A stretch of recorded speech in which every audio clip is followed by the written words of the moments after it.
Olá, aqui é o professor Fernando Pitti e seja muito bem-vindo a mais um vídeo de resolução de exercícios. Neste vídeo aqui nós temos resolução de exercício envolvendo força de atrito. E antes de começar, você já sabe, né? Se não for inscrito, se inscreva, acione o sininho, deixe seu like e também compartilhe esse vídeo com seus amigos. Tenho certeza que eles vão te agradecer. E eu também ficarei bem feliz se você fizer isso, tá bom? Compartilhado? Então, bora lá. O que nós temos aqui?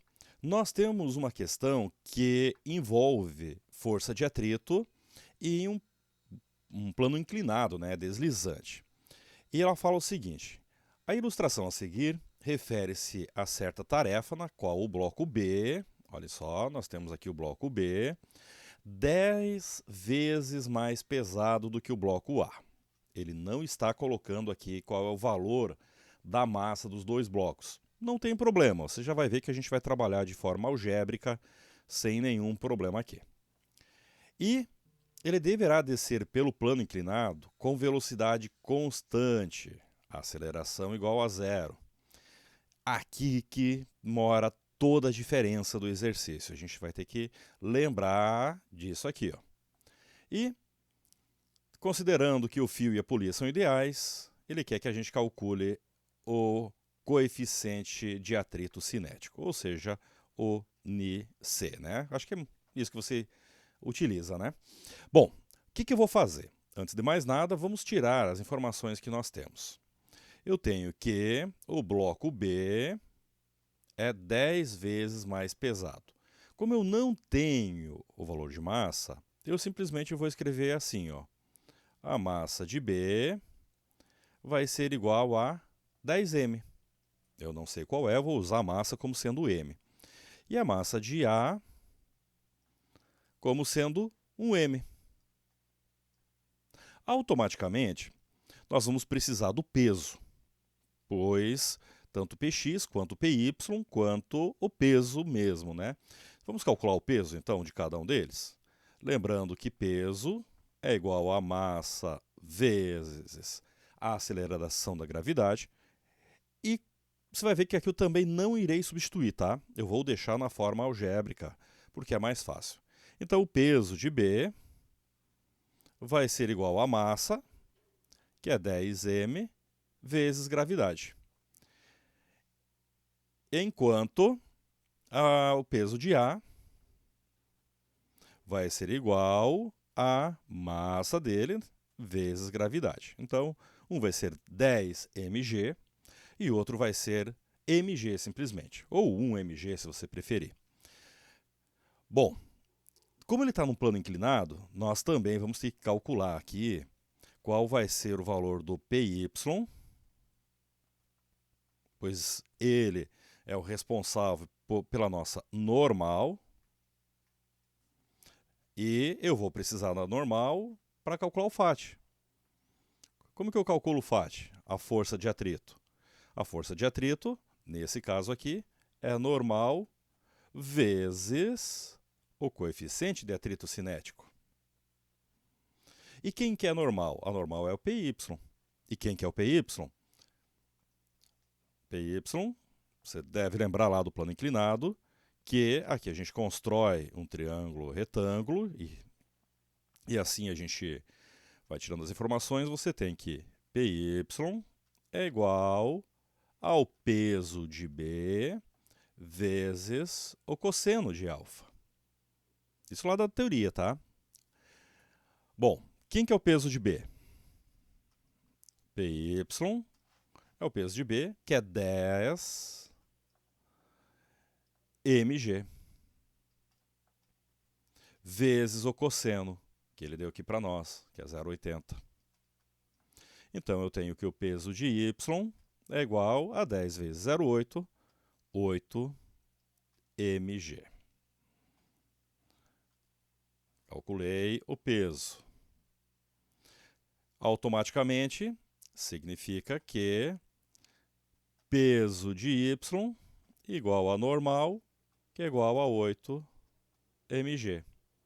Posso voltar a aplicar na fórmula do Φ, força de atrito, igual a 8 mg vezes o coeficiente de atrito que eu preciso, que é exatamente essa rugosidade aqui, né? Esse coeficiente de atrito entre o bloco B e o plano inclinado.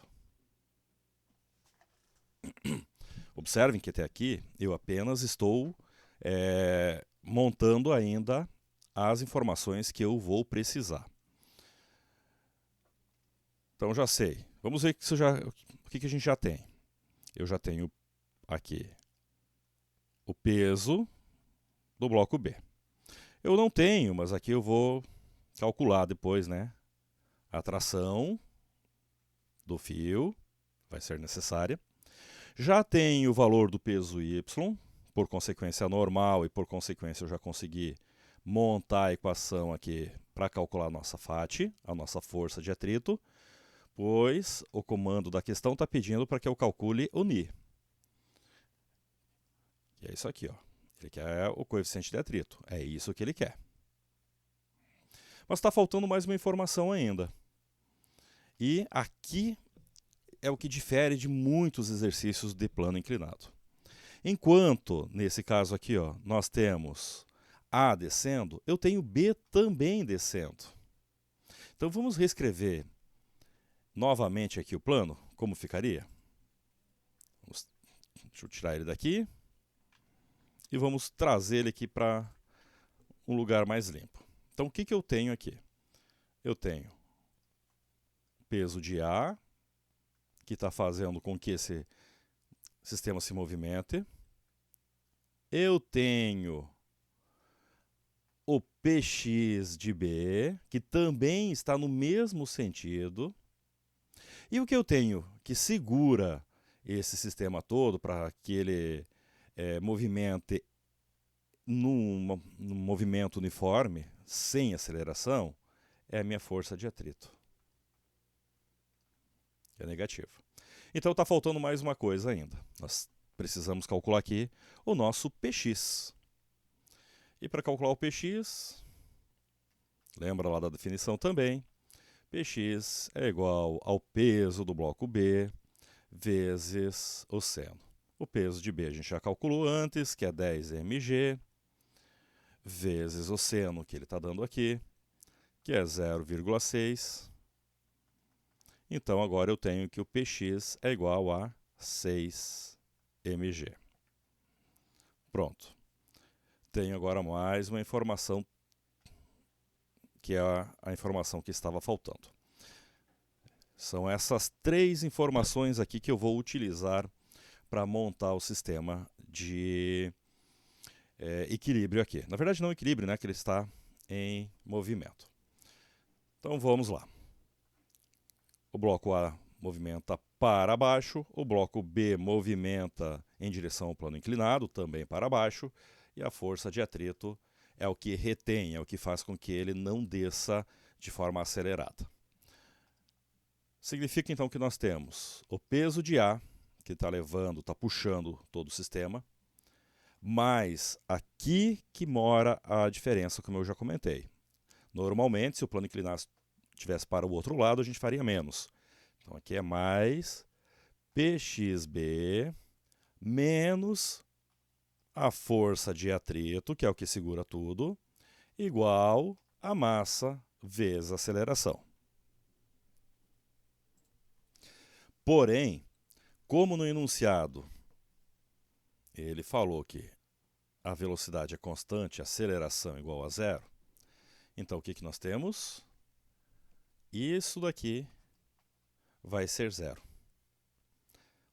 porque está em v constante. A aceleração igual a zero.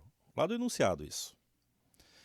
Então nós teremos que o peso de A mais o peso de B na direção x, né, do Pxb, menos a força de atrito, é igual a zero. Pronto, montamos o que a gente precisava. Próximo passo, agora é substituir os valores, que a gente já calculou individualmente. O peso de A é a massa vezes a aceleração. Então nós temos mg, não sei qual é a massa, e eu não preciso substituir o valor da gravidade. Vocês já vão ver que ele vai ser completamente eliminado. mais o PXB, que nós também já calculamos, que é aqui, que é exatamente nessa direção que ele desce, e o nosso PXB é 6mg. Então, nós temos aqui 6mg. Menos a força de atrito, exatamente pela rugosidade entre as superfícies, que faz com que ele desça de maneira constante, com velocidade constante, que nós já calculamos aqui também. Lembrando, né, que a força de atrito é normal vezes o coeficiente de atrito. Calculamos o PXY, né, que é o que a gente precisa, que é a nossa normal. E multiplicamos pelo coeficiente de atrito. Esse valor de força de atrito, então, 8mg-Ni. Vamos substituir aqui também. 8mg-Ni. Tudo isso igual a zero. Vou somar os iguais, que é mg mais 6mg. 7mg. E o 8 que está negativo vai para o outro lado positivo. 8mg-Ni. Aqui vem o porquê eu não precisei substituir nada. Ó, massa com massa eu corto. Gravidade com gravidade eu corto. E vamos ter aqui ao final 7 igual a 8Ni. Só reorganizando, o Ni, que é o nosso coeficiente de atrito cinético, nesse caso, o 8 passa dividindo, 7/8. Ou, nesse caso, da forma com que ele aparece aí no resultado, 875, né? Letra C. Ó, você fazendo a divisão, a gente vai encontrar 0,875, que é o nosso coeficiente de atrito. Então, essa é a sequência para a gente resolver esse exercício aqui. Ele não é difícil, mas ele é um pouquinho mais chatinho, que envolve a gente trabalhar com variáveis, sem substituição, e no final a gente chegar aí no valor final, né, numérico, que é o que a gente realmente espera. Ok? Espero que tenha gostado, que tenha entendido, e já sabe, né? Não se esqueça de se inscrever, deixar seu like e acionar o sininho. Um grande abraço e até o próximo vídeo.